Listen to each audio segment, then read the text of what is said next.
Some video game box art is legendary, others, it's terrible. But today we're not judging them as gamers. I'm bringing in an artist to really break it down. Today, my buddy Tom Ryan from Tom Ryan Studio is here, and we're putting some classic video game covers under the microscope to see what actually makes great game art and what completely misses the mark. And Tom just isn't any artist. He's a Connecticut-based illustrator and designer whose work's been sold all over the world. His style pulls inspiration from comic books, street art, and pop culture. Basically all the stuff we grew up loving in the 80s and 90s. So today we're putting his artistic eye to the test and looking at some classic box art and seeing what actually works from a designer perspective. All right, Tom, let's start judging some video games. Oh man, it's a classic right here, Super Metroid on Super Nintendo. I will say we're doing a lot of this box art has reds in it. Very red driven. Yes, a lot of red and blue backgrounds. That's right. A little bit of a green. And that's interesting that you said that, because I think if you're going along the aisles in stores, what's going to grab your attention? That bright red color, because a lot of times, you're in the midst of a bunch of color and everything. The shelves are probably either white. Now they're all black, but I think back when this came out, it was Toys R Us, KB, and everything. So everything was in a white display case, white background. So you want, box art to pop. What colors pop the best? Red. So I think that's why we are seeing a little bit more red in a lot of the older games and everything. Having said that, this is absolutely a beautiful piece of box art because it's playing with the warmth and the cool again. And you still do get a little bit of a complementary colors with Craig's feet in the background. Yeah. It's kind of weird that, they just did that, because I think without it, it would still work. Maybe they just felt they had to put both mini bosses in there, but Kraid is so much bigger. They're like, well, we're not going to fit all of them in. So either we have his face, which would then be competing with Ridley. Let's just have his feet. Very well could be, but also very interesting way, because Ridley is purple in the game. Right. And he's red on the box art. So looking at it, makes sense, because the background is primarily blue, so it's cool and temperature-wise. So he would probably have blended in a little bit too much. So I wonder if this was fixed in post where they just recolored him, or if the box art was created before the game actually was, so he was originally red. Would be kind of interesting to know a little bit more of a history about that. But yeah, 10 out of 10. And I do like how they use how almost like they're stepping out of the frame, right? Yeah, we get some frame breaks on this, because you have Samus, literally leaping out of the scene, and then Ridley's there just kind of crashing in. It kind of shows that three-dimensionality of it, where, so Samus is popping out and she's shooting in the background, and you can be like, well, that's the frame break. But now you get another sense of dimensionality, because Ridley's foot is over the Super Nintendo. Right, so just a little bit. More of a layered, going on. And then even with Craig's foot, behind Ridley, in front of the only four, it's super. We're not in that old school 8-bit anymore. Yeah, and what that's a better way on the box art to show than breaking all of the molds. And Super Nintendo, I think, was great with their box art because they had a set format. I think they might have played with originally in the 8-bit era, but I feel like the Super Nintendo, they really figured it all out with that branding all the way around. Yeah. And this is a fun one because it breaks that branding. It breaks that frame. So it just shows you, I think, visually whoa, this is going to be different. Right, something new. Yes.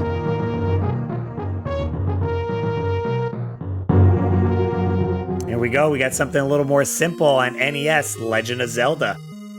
Iconic. Less is more, I guess, with this one, huh?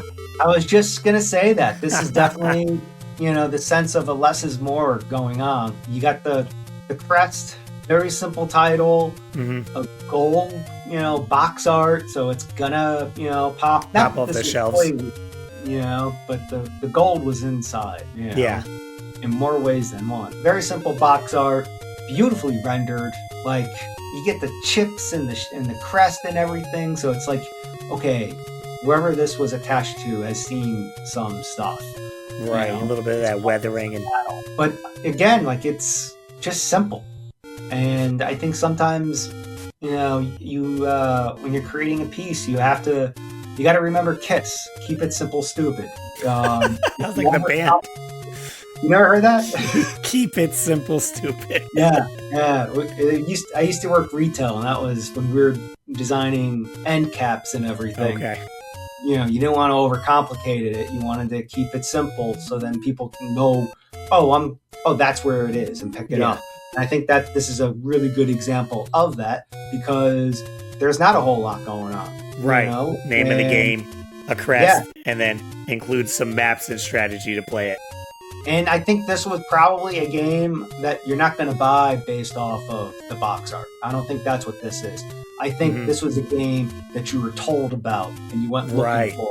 Gotcha. And then, bam, there's nothing distracting on the box. It was just like, hey, this is Zelda. This is what you heard about. And then maybe that helped easily find it, Yeah. Streets of Rage 2, Sega Genesis. Lost for words. You're playing with a lot here, a lot going on for sure. Color temperature wise, you get the cools with the background, and then all the main characters are more warm in color. I will say, value wise, if I squint, I think it's a little bit too busy.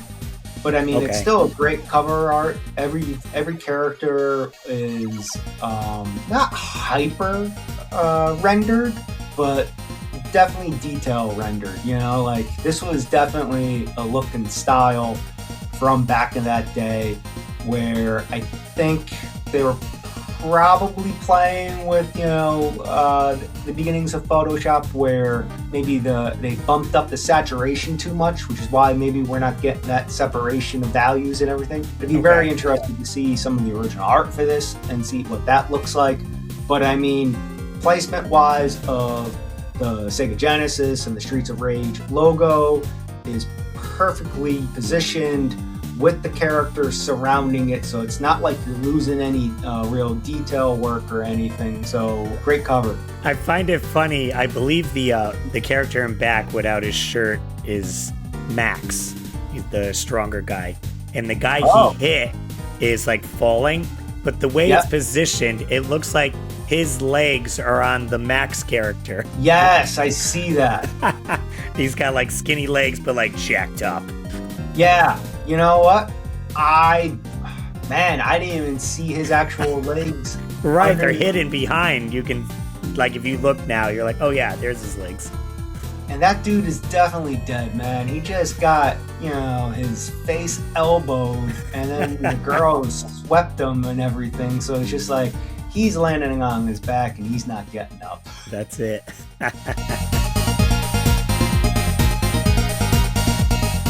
Right, what do we got next? Oh, classic right here, Doom. Man. So, I think this kind of falls into what we were just talking about, originally painted rather big and then condensed down, to fit box art. But I mean, having said that, this was like the original PC box. Correct. Larger than the Sega CD, so you can get away with a lot more of the detail. But I'm just thinking, just like, they might have had a better understanding. It was like, oh, well, we're going to shrink this down. They can get away with certain things. Like the background is very lightly put in. But yeah, no, just like color-wise, I think this works very well. You got all the Hellspawn that are very monotone, but like I said, with the addition of Doom Guy in green, really pops rather and nicely. A nice focal point too, right center there. 100%. Yeah, you get the highlight of the flash muzzle from him shooting the gun and everything. And visually, you understand what this game is about, too, just from looking at it. It was just right. a bunch of creatures charging at this one guy, and he's taking them all on. And that is literally what this game is all about. I even like in the Doom font itself, the upper half is very intricate with detail. Mm-hmm. Well, it reminds me very much of like the levels are, you know? Right, like a maze or something. Like and everything. Mm-hmm. And then, yeah, just a fantastic cover art. Great font, you know, because this was probably at the point where they started to use computer graphics for font and everything. So you get a nice, crisp, clean lines in the images, in the font. Makes sense. All right, we got Mega Turrican on Genesis. You ever see this one before? You know what? I have never seen this before. I'm primarily a Nintendo guy, so a lot of the Sega stuff was I just never even bothered looking at it. Man, what a fun piece this is! Because that means that this is a smaller, you know, shrink. Right. So again, probably painted large, and then shrunk down to fit the box art. Mm-hmm. No details are being missed in this. You're playing again with that warm and cool color temperatures. Yeah. Really nicely done. I mean, even in the guy's hand of his arm there. Yeah. Green, so you're getting the complementary colors of the red and green on there, and you're getting the warm and cools. If you into this, you could see the canvas texture of the background still. Oh yeah, and like the darker area up there. Yeah, like the smoke with then the weird robot behind him, red on blue, so it popped. You got the Dr. Octopus arm going on. But what I really love is right above the, I guess, the Gold Choice Award thing, you got this fantastic, painterly, rough beginnings of a demon of some sort. Right. And one of my favorite things of looking at old school fantasy art and from, like, you know, all like the Frank Frazettas of there or whatever, they can just scrub in real quickly and you get a whole sense of what the character is. And by doing the, you know, just the essentially two colors, a red undertone wash and some blue on top of it. Yeah, but it still pops, and you get that sense like, oh, someone's coming up from the background. Beautiful. And then even with the foreground of like the burning of maybe the wall or something, you know, so it's like all dark. And then it just kind of like sandwiches in. You got a dark top, dark back, bottom. It's a nice little sandwich. Not a huge fan of the hand-painted font there, but the painting itself, absolutely gorgeous. Like, the artist knew what they were doing. Right, where we had looked at Doom and it had more of a crisp font because it was computer generated. They would have benefited here, you're saying, if they'd done that. Yeah, 100%. And typography is tough, you know, to do it by hand and everything. Yeah. So, I mean, there are some people that can do the calligraphy beautifully and stuff. I would love to see an updated version of this, you know, with some real nice typography from the computer. And I think it would really pop. All right, moving on to PlayStation. We got the first Tekken classic box art right here. What do we got going on, Tom? I mean, this hits my little nostalgia strings a little bit because I love this game so much. So I might be a little biased with how I'm looking at it. Okay. But I'm gonna try to look at it objectively. So objectively, we have one of the first probably all CG box arts that I've seen. So it was very interesting to see these characters all individually rendered and put into, I'm going to call it a poster because I'm pretty sure this was a fold out poster as well. Like but a background wise, background wise, we got some nice cool colors. And then we have all the main characters, not main characters, all the characters in the forefront very warm. So So already they're jumping off in the background. Mm-hmm. You have Jack in the very background, kind of like not a silhouette, but very Like opacity is like turned way down. exactly. Opacity is down or whatever, so you get more of the background coming on up. I'm not sure why they didn't render him all out. Right, that's an interesting choice where it's like, is he a ghost? Like, what's going on? Yeah, because it doesn't make sense in the game sense. If you know the game, he's one of the main characters. The only thing I can think of why they might have done that is he was probably fully rendered as like everybody else, Mm-hmm. and then somebody on the art direction team was like, well, the Tekken logo is going to go here. That's really the best placement for it. Right. And then it's not going to read all too well, you know? And maybe they just, went ahead and kind of, shut his opacity down a little bit just for it to make sense. And then they probably also looked at it and was like, well, Jack is not a main character, like the main villain, Okay. Kazuya is. So maybe they wanted to, more concentrate on something like that. So rather than redo the whole thing, that might have been a quick fix. So now Gotcha. Kazuya is up on top, and he's still like, one of the main characters in that game. So that might have something to do with it. Good theory, good theory.